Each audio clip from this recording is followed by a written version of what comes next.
includes Lone Tree, Foxfield, portions of Aurora, Centennial, Highlands Ranch, Parker, and areas of unincorporated Arapahoe and Douglas counties. Our sponsoring organizations today are the Metro Mayor's Caucus, the Denver Metro Chamber of Commerce, and the RTD Citizens Advisory Committee. Before I have our moderators introduce themselves, let me quickly go over the format for today's forum. Each candidate will have 2 minutes to make opening remarks here in just a couple minutes. We will then move to questions from our moderators. Each candidate will have 2 minutes to answer, and we will rotate who goes first for each question. Candidates have been given the questions in advance, so we want great answers rather than playing gotcha. And unlike the presidential debate, I do have a mute button, but I don't anticipate having to use it. If a candidate reaches 2 minutes, I'll politely ask them to wrap up. After the predetermined questions, we will take questions from our audience, so please submit them using the Q&A button at the bottom of your screen. So now I'm going to ask each moderator to introduce themselves, starting with Mayor Mark Williams. Mark, go ahead. Thank you, Roger. I'm Arvada Mayor Mark Williams, and I have the pleasure of chairing the Metro Mayor's Caucus this year. I'm a past president of the Colorado Municipal League. I'm in my third and final 4-year term as mayor after having completed 12 years on the city council. So I'm in my 21st year of elected office. With that, I'll hand it off to my wing person, Jackie Millay, who is the incoming chair of the Metro Mayor's Caucus. Thank you, Mark. I am Mayor Jackie Millay, serving the city of Lone Tree. I'm at the beginning of my second term as mayor, and I served on 8 years council prior to that and the Planning Commission. I am the former chair of the Denver Regional Council of Governments, and I've been involved in local government for probably 20 years, so not quite as long as Mark. And I'm a civil engineer by degree and profession, and very interested in transportation and the mobility in our region. And with that, I would like to turn it over, and I am honored to turn it over to Elizabeth Matthews. Good morning. I am excited to be here and to hear what the candidates have to say today. My name is Elizabeth Matthews, and I am here on behalf of the RTD Citizens Advisory Committee. I am in my first term as citizens on the CAC. I was appointed a year ago. I am a resident, and I also work in District G and have been using mass transit since I was probably 6. Oh, and I am turning it over to Roger. Back to me. Thank you. Thank you all. So we've got several attendees that have joined. So if you do want to ask a question for our section at the end of the forum, use the Q&A button at the bottom of your screen. We're now going to hear from our 2 candidates. We'll start alphabetically. Each candidate will be given 2 minutes to make opening remarks. Julian, you're first. Go ahead. All right, thank you, Roger. I just want to start off saying thank you everyone who is involved in organizing this. Thank you to all the attendees, and thank you to everyone who will be watching this. For my opening statement, I just want to talk about we're facing a new era in the world. We're in the middle of a global pandemic that has never been seen in modern history. And as a teacher, as an organizer, and most importantly, a writer of RTD, I understand that we need new innovative solutions to handle this new era. I've grown up here in Douglas County. I grew up in Parker. I now live here in Lone Tree, right next to a light rail station, and me and my wife are common RTD users. We rode throughout college. I rode almost every day, either the E or F line. I know our community, and I know we need leadership that is ready to listen to riders, ready to listen to drivers, ready to listen to operators, and all our members of our community. It's not going to be easy. It's not going to be an easy task to fix RTD. It's going to take a lot of hours, a lot of planning, and a lot of collaboration. That is why we need individuals like myself who have the passion, the energy to create a better future for not only RTD, but our state. We're in this together to fix our public transportation and ultimately get RTD back on track. All right, thank you very much. Ken, you're next. Go ahead. Hey, thanks, Roger. Good morning, everyone. I saw a meme recently, and it was a scene out of Back to the Future, and it's got Doc and Michael J. Fox and the DeLorean, and he says, "Marty, whatever you do, don't go to 2020." And I thought that was funny. And but yeah, it's going to be we're up against some unusual circumstances, and there's certainly a variety of viewpoints that are being expressed on what is needed. I've been the director for the last 4 years. I think I've got a track record that demonstrates a commitment to the District G, but also RTD as a whole. And I would like to continue representing the taxpayers of the Southeast area and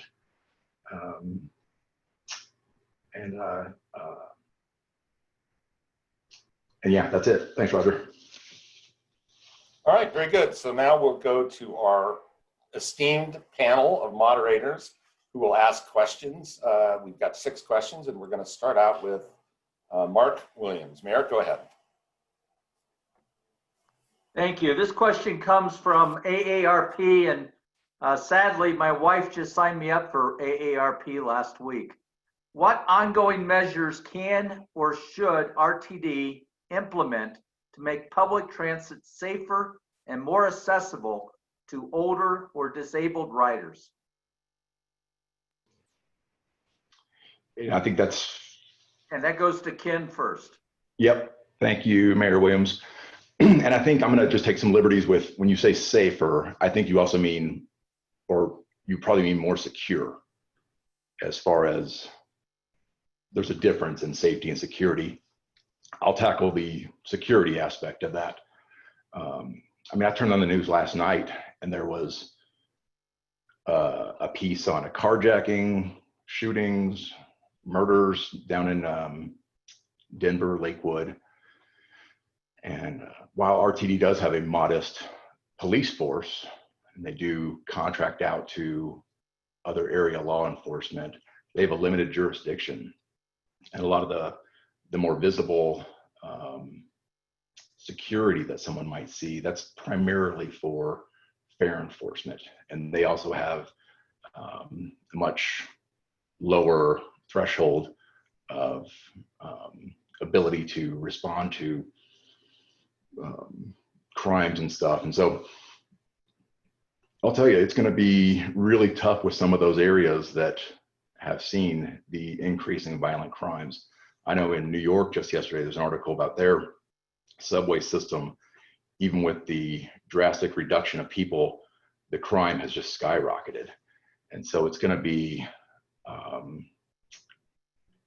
the onus is really on those municipalities to make those destinations, origin and destinations, safe for people to want to go there. If it's commuting or entertainment or school, RTD can make it safe, secure while you're on the particular vehicle or station. But once you leave that, it's going to take a lot from the new municipalities to curb this increasing violence that we're seeing.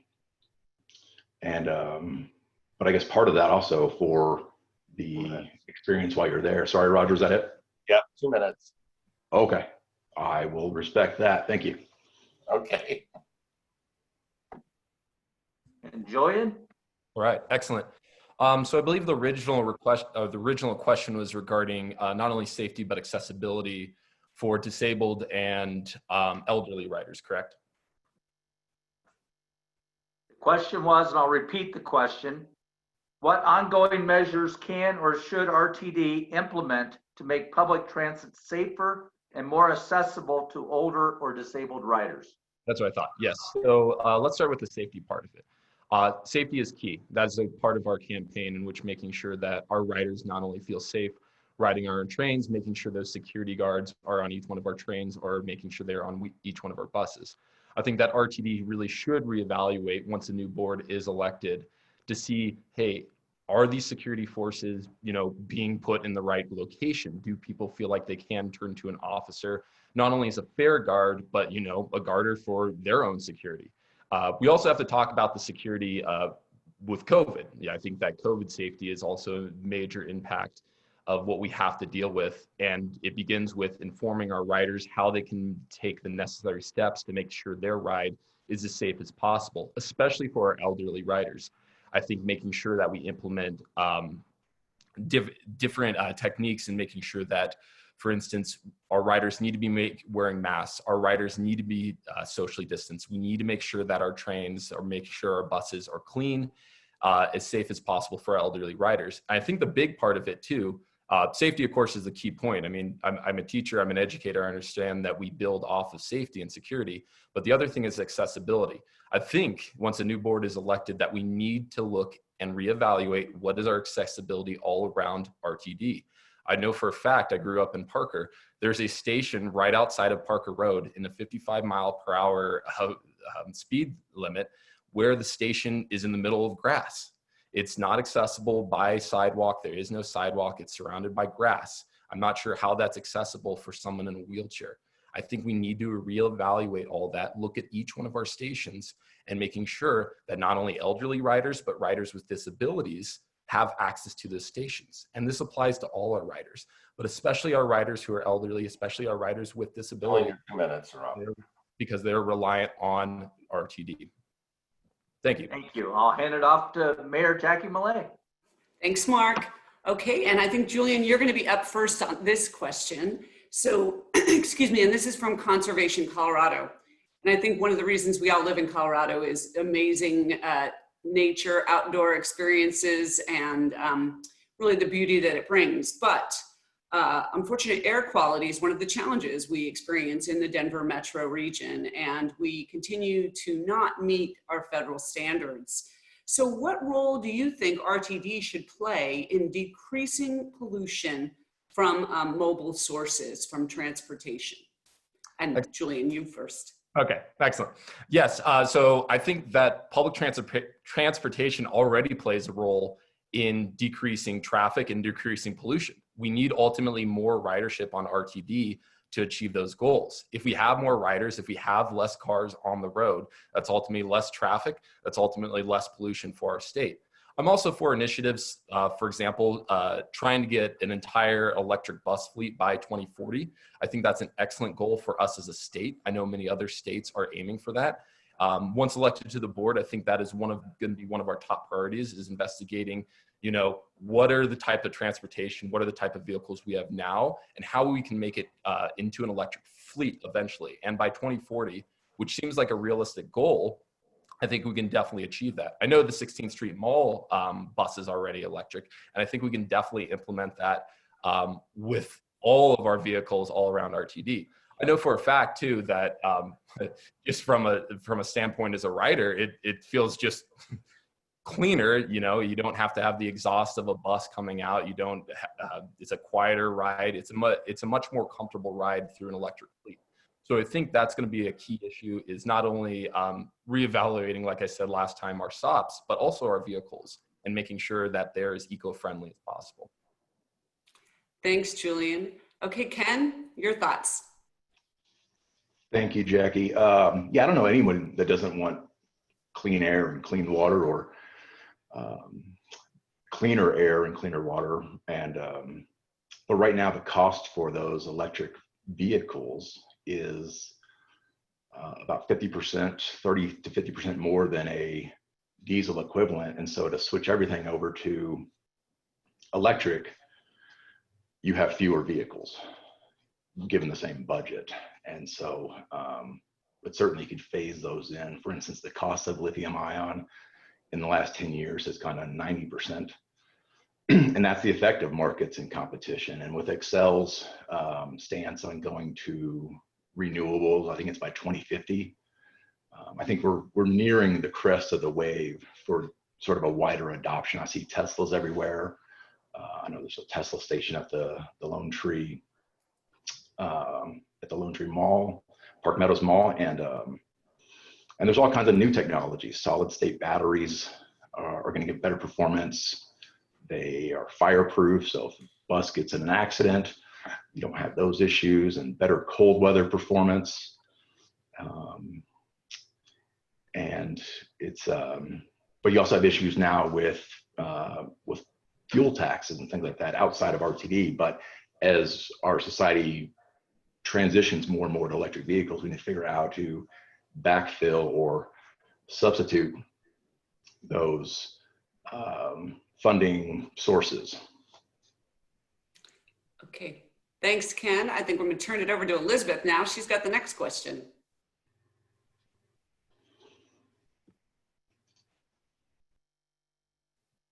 Thank you, Mayor Millay. Our next question comes from Mile High Connects Mobility Task Force. What is your experience using transit in the Denver region? And we will start with Ken first. My experience is I am an infrequent user. That's how I describe myself. My motivation to get involved in RTD several years ago was out of a skepticism, just of all the money. It's just very expensive. Like, where does the money go, right? But having been there now for a number of years, I'm a lot more sympathetic with what they're doing and what they're able to do with the money they have and the mission they have. And so my motivation, again, hasn't really changed. It's going forward. It's representing the largest segment of the population, the 97% of people that don't ride. I mean, there's no shortage of people and organizations that advocate for riders and the transit industry. And my hope is to continue to complement the diversity of viewpoints that exist on their current board. Thanks. Thank you. Julian? So I've been riding RTD since 2013. I attended the University of Denver. I was a commuter, so I didn't have the full college experience, but I had the experience of RTD. I rode, like I said, the E and F line almost every day for either college or for work study. I know what it is to be a rider. I think that's what all our board members need to be, is riders, or people that have the experience, who understand what is our community, what is our transportation community. I understand what the needs are. I understand what the issues are because I'm a frequent rider. Prior to COVID, we were using the light rail quite often. We used the 16th Street Mall ride quite often. Most people down here in District G that are reliant on RTD, that are reliant on our services, they understand what the issues are. And there are issues in RTD that need to be resolved. And that's why we need somebody who is empathetic with riders, because they are riders. I think that's what we ultimately need on our board. I think the analogy I think is having a school board without having anyone who's in public education or anyone who's related to public education. We need riders, we need drivers, we need operators, we need people that actually speak for the community to be representing the transportation board. All right, thank you both. I have the next question as well, and this comes from the RTD Citizens Advisory Committee. What are the 2 top issues in your district, and how do you plan to address them? And Julian, you have this one first.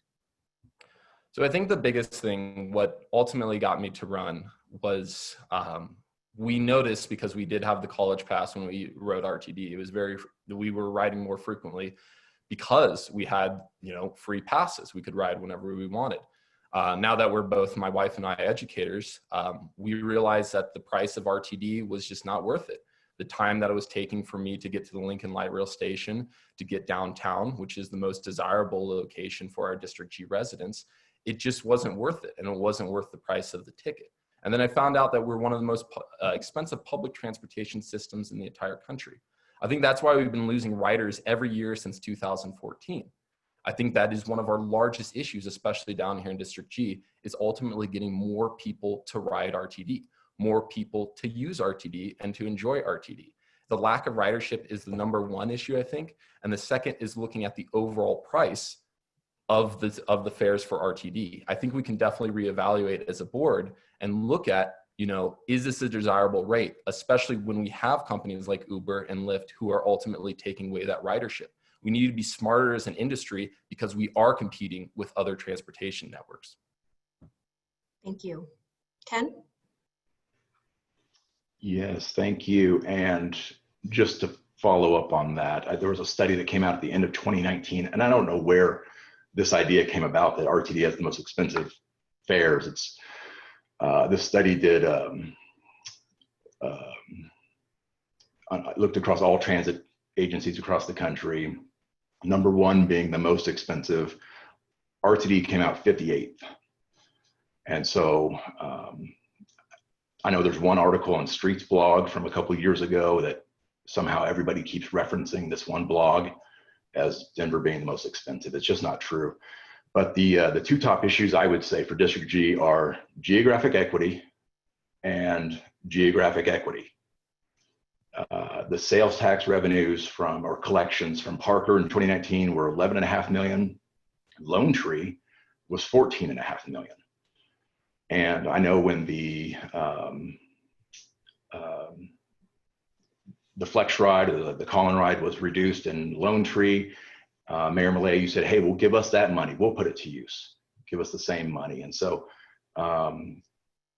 that's something that we're really working on. It's gotten a lot of interest now, are these vouchers for municipalities and individual riders that would give more flexibility, more options, and also return more money to the origin.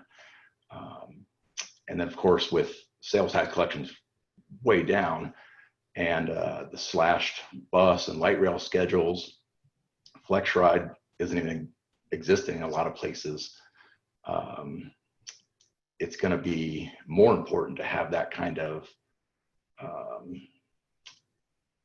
I guess, well, equitable distribution of funds going forward. So those are my two top issues. All right, thank you. And I now have the pleasure to turn it back over to Mayor Millay. Thanks, Elizabeth. Okay, the next question comes from Mile High Connect's Mobility Task Force. And you both kind of touched on this a little bit in your responses to Elizabeth's question. So RTD has a surface area of over 2,300 square miles. So vastly different communities encompassed within, a very urban center, and then our more suburban, and then one could even say portions of it a little on the rural side. So do you think that RTD should prioritize frequency on its most used routes at the cost of the less popular ones, or should they be covering a wider geographic area?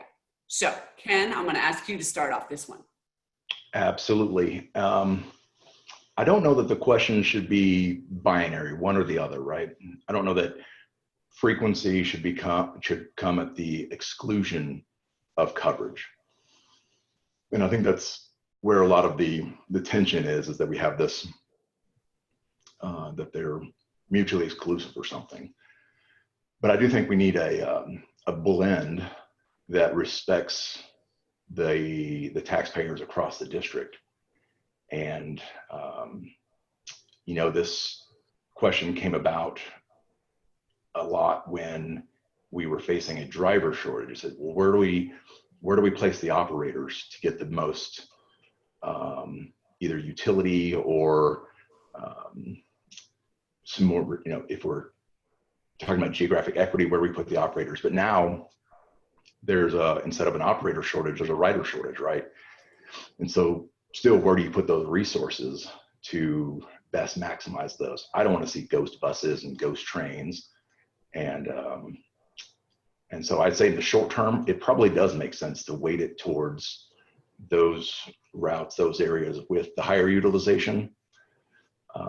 Again, there's things like capacity issues, or if a bus fills up because of the COVID restrictions, another bus has to be made available to then take up that additional capacity.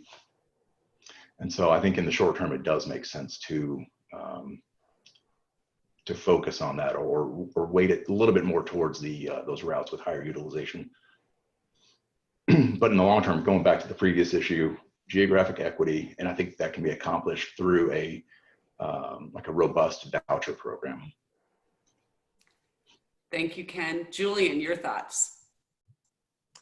So I think it's not, I agree with Director Mahalik that it isn't a single question. I think in the short term, it is right to put are to put the services where it is needed. It isn't smart to just go out and start building routes or start putting access to services where we don't know there will be a demand. There isn't need for expansion right now. We're going to be in a recovery process due to COVID-19. We have a major rider shortage. We've had a rider shortage. We've been losing riders since 2014. And going back to the ghost trains and the ghost buses, they exist now. I just want to make that clear that it happens now.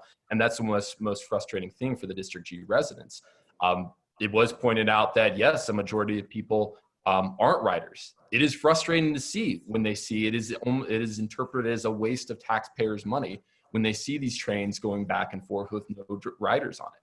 We need to reevaluate once we start the recovery process to look where is the demand and then give the supply.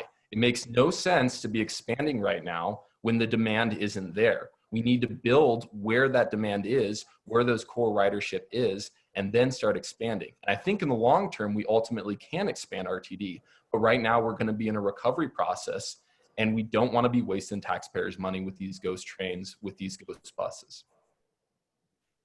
Thanks, Julian. I'm going to turn it over to Mayor Williams.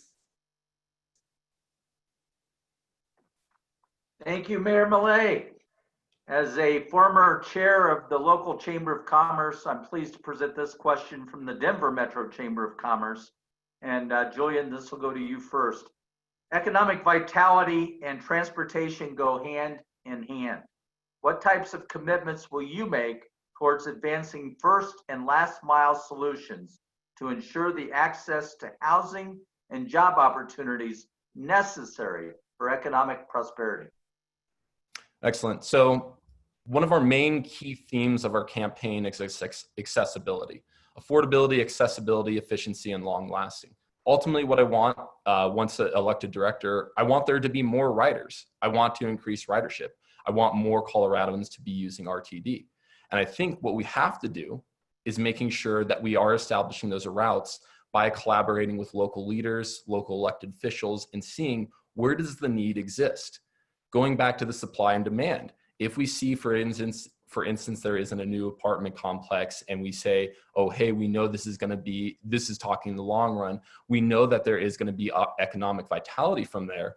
We need to be the first ones to initiate with that community saying, well, RTD is going to get your riders there.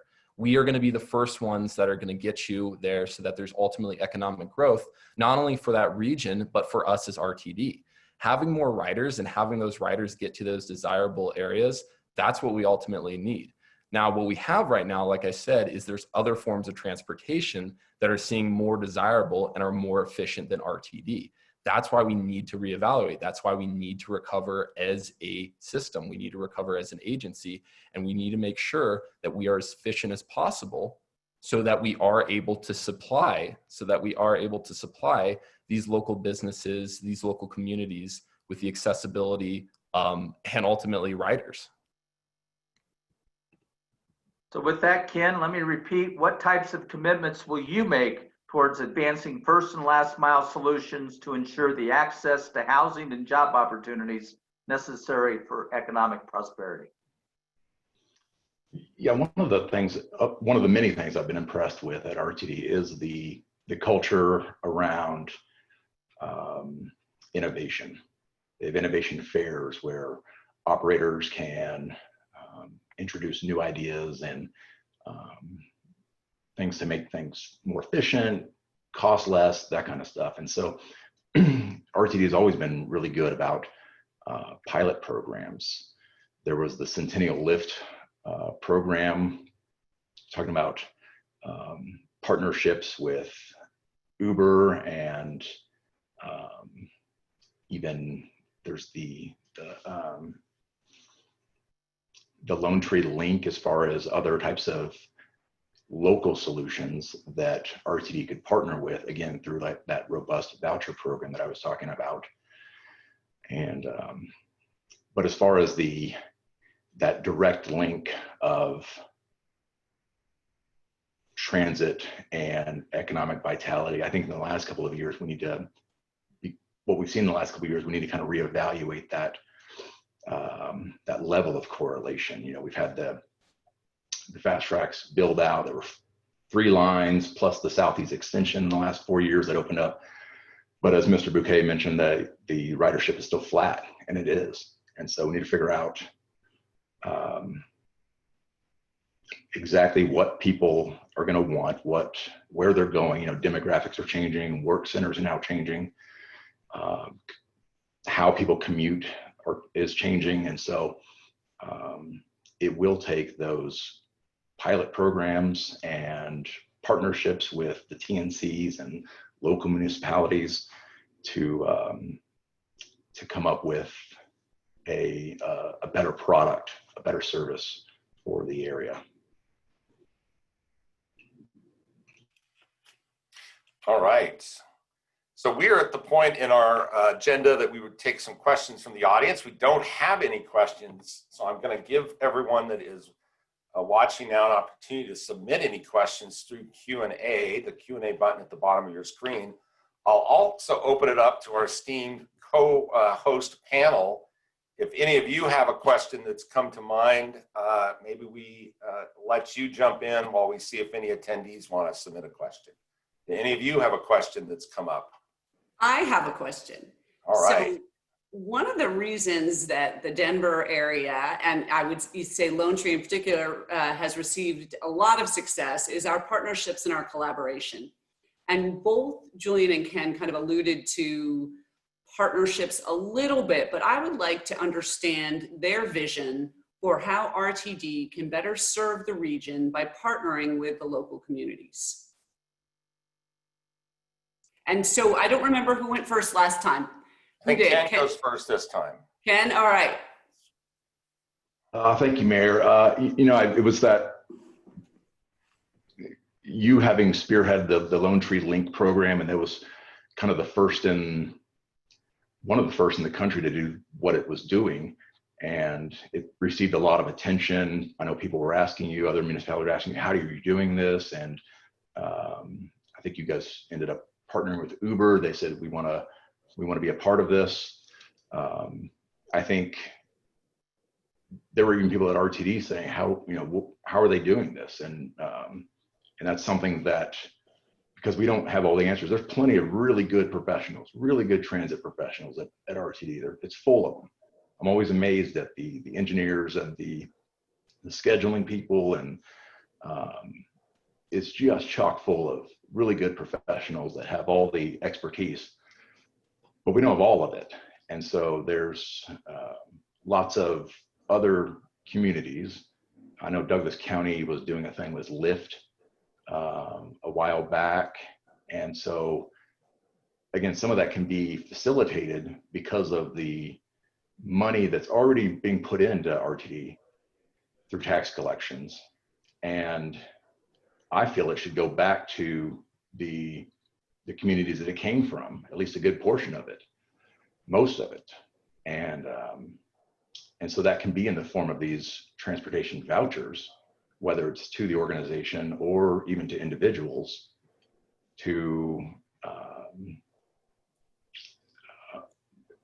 facilitate that, well, not only first and last mile, but just their normal transportation needs. And so if that Lone Tree Link needed 2 more buses or whatever it was to really have the reach that you think it would need, maybe the funding comes from one of these vouchers. Okay, thanks. Julian, what are your thoughts?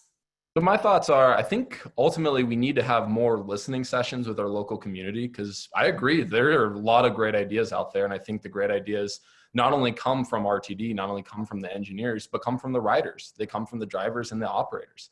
I would love to hear what our local community here in Lone Tree, you know, I'm a Lone Tree resident. I would love to hear what they kind of think of, riding on the Ridge Gate compared to the county line, compared to the Lincoln Light Rail Station, what their feedback is. I think that should be our key driver, is listening to, local communities, local leaders, local elected officials, because like it's been alluded to back in 2019, RTD did partner with Uber, but ultimately that seemed to be a better betterment for Uber compared to RTD because Uber was more efficient, they were more innovative. And yes, there was a up in ridership, but then ultimately people noticed, oh, I can buy my ticket through Uber. I'm just going to use Uber from here on out. So I think that yes, partnering with large organizations like that is, potentially beneficial, but at the same time, it's potentially risky. So I think that we need to get the input from our local community, kind of listen to them, figure out, hey, what do you have from that first mile to that last mile? What are some solutions that you have noticed? Because they are the riders. They're the ones who are the ones actually experiencing the RTD journey. So I think that as important it is to listen to RTD engineers, to listen to the tops at RTD and listen to these major corporations, I think we do have to be cautious when we partner up, for instance, with Uber, when it ultimately benefited Uber more than RTD. I think that listening to our local leaders is also going to be key, and hosting listening sessions will be key. Thanks. I think there's a couple questions that have come in, Roger, so I'm going to turn it over to you. All right, there are, and I'm going to turn it over to Megan White with the Metro Mayor's Caucus, who's going to ask our questions from the audience. Megan? Yeah, we have a question from Bill, and it's, what are the candidates' thoughts about a system that has no fares at all, completely subsidized by advertising, etc.? I believe I should be the first one starting, correct? That is correct. Excellent. So I know that RTD implemented the no fare system regarding right after COVID, when they could see, people right now are economically hurting. They need support. They're reliant on these rides. I think ultimately it's something that I would have to reevaluate and see. I think definitely that there should be a fare reduction. I think that it should be more competitive with other forms of transportation. It should be more efficient with other forms of transportation. And RTD should be leading the way in innovation. With totally eliminating the fare, that's something that we'd have to look into the future. I think right now the best solution would be a fare reduction, plus with some advertising campaign / information campaign saying, hey, RTD, we're back, come ride. That is ultimately what we need right now, is to increase the ridership.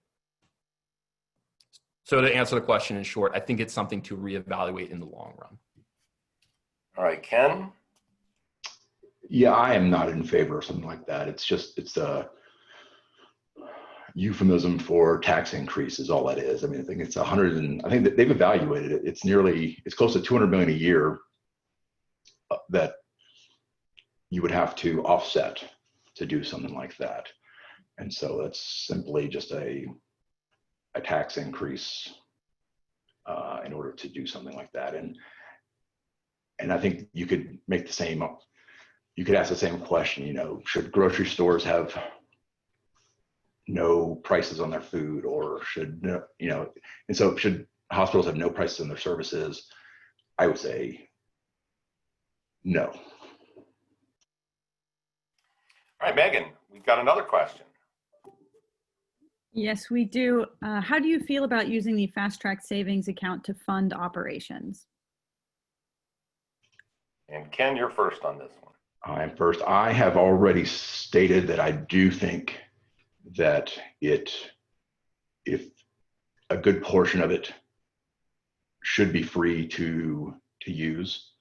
I understand that's unpopular up north, but the picture to me is that old miser that dies and he's sitting on the mattress stuffed with cash or whatever, and so I think a good portion of it should be freed up for operations next year.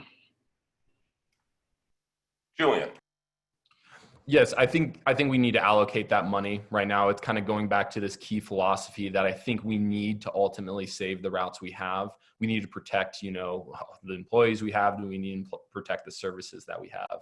So I think freeing up that money, allocating it to the services we need, because, kind of says Thomas's question says, RTD is in a financial crisis. We are in a major crisis. We are, we've been losing money, and we've been losing ridership.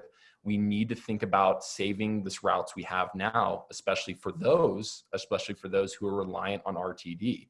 I think that tapping into those funds and ultimately protecting it for next year's operations is beneficial. All right, Megan, one more question. As RTD confronts its financial crisis and the ongoing debate over utilization versus coverage, what ideas do you have or philosophical approaches would you advocate for to address these often conflicting issues? I believe that is going back to me.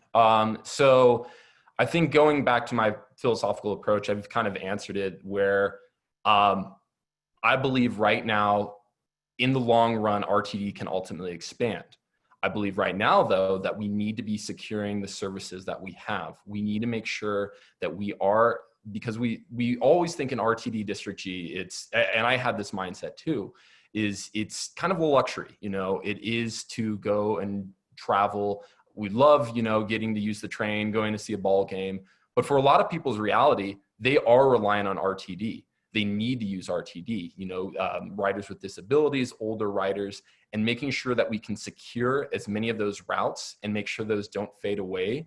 I think that is going to be ultimately my philosophy. My biggest philosophy is empathy for people and protecting what people need. And there's a lot of riders around here who are relying on RTD and who need a voice to advocate and protect for those routes. Yeah, I think we kind of covered this earlier in the presentation, that it's not an either or, and that, but in the short term, yeah, it does make sense to weight the service towards those higher utilization routes, and for a couple of reasons. One, again, there's capacity issues on buses and light rail, and so if a bus is full, another one needs to be available to come in right after it. And so that sort of artificially, just by doing that, weights it towards those more higher utilization routes.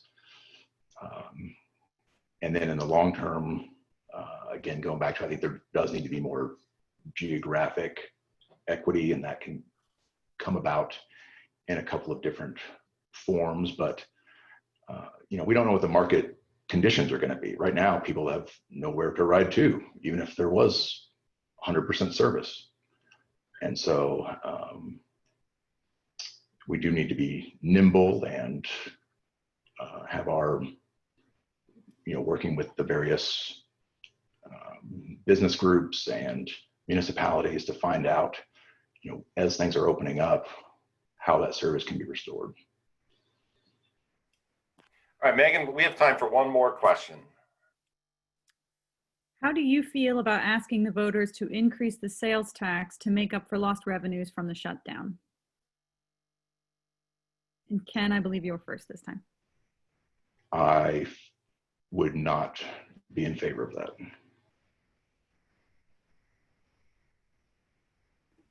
Julian? What was that? So right now, I think it wouldn't be fair to ask taxpayers to pay more if RTD doesn't have a solution. It's not fair for the taxpayers to ask, hey, can we have more money if we don't have a solution, what we're going to be doing with this money? And also we need to earn the respect of our community. We need to earn the respect of our riders.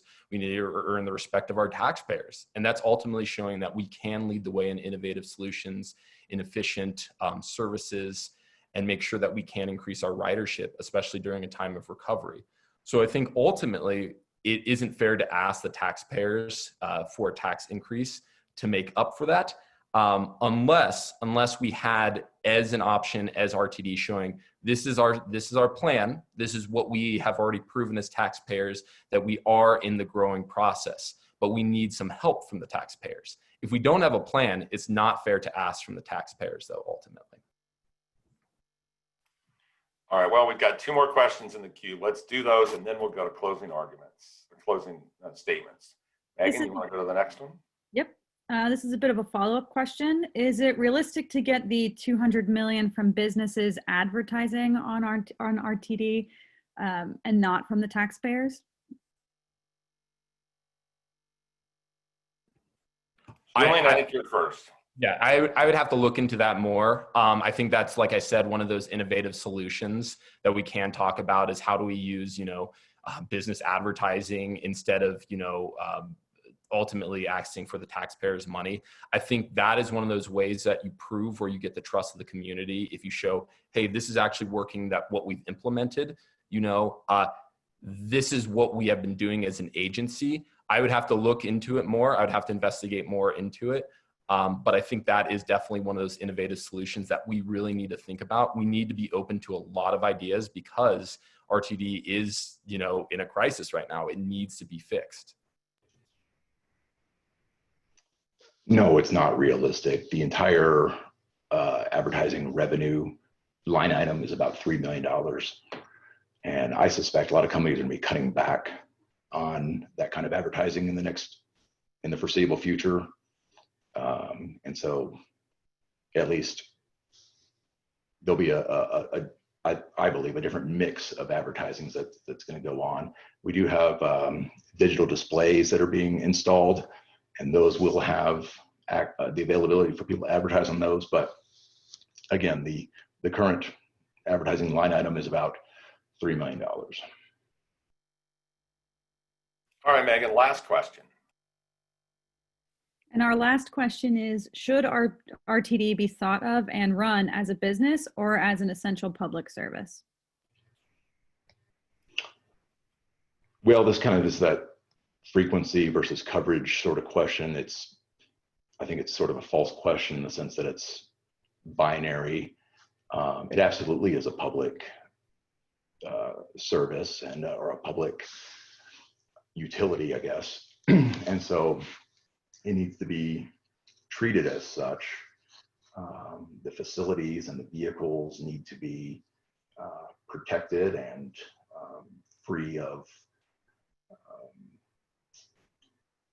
destruction and graffiti and things like that. People should feel that it is their system to go on. And so, but in the same sense, because it has that ownership aspect to it of the people, it should also be able to operate efficiently and with respect to the taxpayers. And so we can't run at losses and let things go in disrepair and that kind of stuff year over year, because it ultimately is owned by you and me and everyone listening. Go ahead, Julian.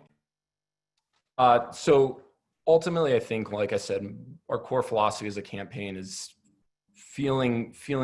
having empathy for our riders, for our drivers, for our operators, and for our community. It is a public service. It is a public service that needs to be ran a lot better. I think that's ultimately what we need to be looking at, is we all have buy-in into the system. We want more riders, we want more people using RTD, and we want more riders down here in District G. So to answer the question, I think of it more as a public service that we all have buy-in to. We all have ownership into this. This is our system. We are all paying for it. We should be the ones using it. We should be the ones protecting it, and we should be the ones protecting it for our fellow members of the community. So I think that is ultimately where we stand, is we need to reevaluate what this system is, what this public service is, and are we serving the needs of our community? All right, thank you very much. We have come to the closing remarks, and I believe we've allocated 2 minutes for each candidate, and Ken Mahalik, you are first. Go ahead. Well, thank you, Roger. Thank you, Mayor Millay, Mayor Williams, and Ms. Matthews, and everyone watching this. For a lot of people, even today, RTD can be a 4-letter word, and that's a lot of the people that I talk with have that feeling. But in the last couple of years, there really has been a lot of progress. The opening of completion and opening of the R line, because it's not just the opening, it's the completion of all these projects. The Southeast Extension, the G line, and just last month, the N line. And so there is a lot of progress being made. And so I think people's attitudes may change because of that. But for the foreseeable future, it's just so much uncertainty around people's commuting patterns, employer, how employers position themselves. I know a lot of people from California are looking here, individuals to work remotely, but also employers to relocate. And RTD will need to be flexible and nimble enough to react to those types of pretty significant changes for our area. And it's going to be, and that's the positive stuff. It very well may be tumultuous going forward too, with budgets and stuff like that. The financial situation prior to the virus was not good either. By 2026, it was predicted that they couldn't continue with operations and maintenance. We had far too much service for the amount of population. And so whatever your position is, RTD will be much smaller in the near future than it has been recently. And I think I can effectively do that while supporting and representing the taxpayers of District G. Thanks. And Julian, 2 minutes. Okay. Well, first off, thank you, everyone. Thank you for the host. Thank you for the panelists. And thank you for you as attendees. And thank you once again for future watchers. Appreciate it when people are active and understanding why this matters, why this race actually matters. And it matters because, you know, I agree that there is going to be a lot of uncertainty in the future. And that's why we need innovation. That's why we need people that have the energy and the passion to actually understand what our riders need, what our drivers need, what our operators need, and what our taxpayers and members of the community need. We need people that can think quickly on their feet. And as I say, why I'm challenging it is because RTD is not working right now. It is not working. You can see it. There are ghost trains. You can see it. There are bus trains. You can see it that we've been losing ridership every year since 2014. The system isn't working, and we need new ideas for a new era. That's why I'm challenging for this spot. That's why I'm running for this race. I'm protecting all agencies. I'm protecting all parties that are interested in this transportation community.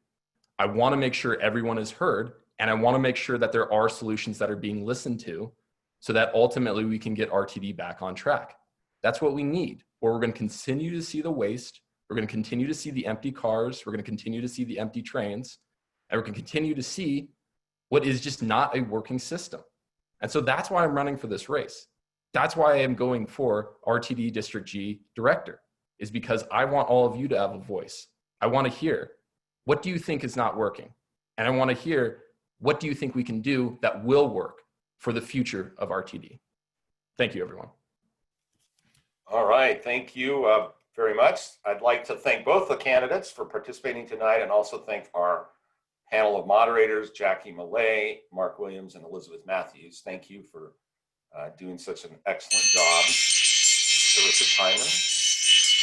Julian was quick. I also thank all the audience currently watching and that will be watching this video. It will be posted on YouTube and a link circulated widely. And so we hope you found this informative, and we really appreciate your viewing today, and we wish you a great day. Bye-bye.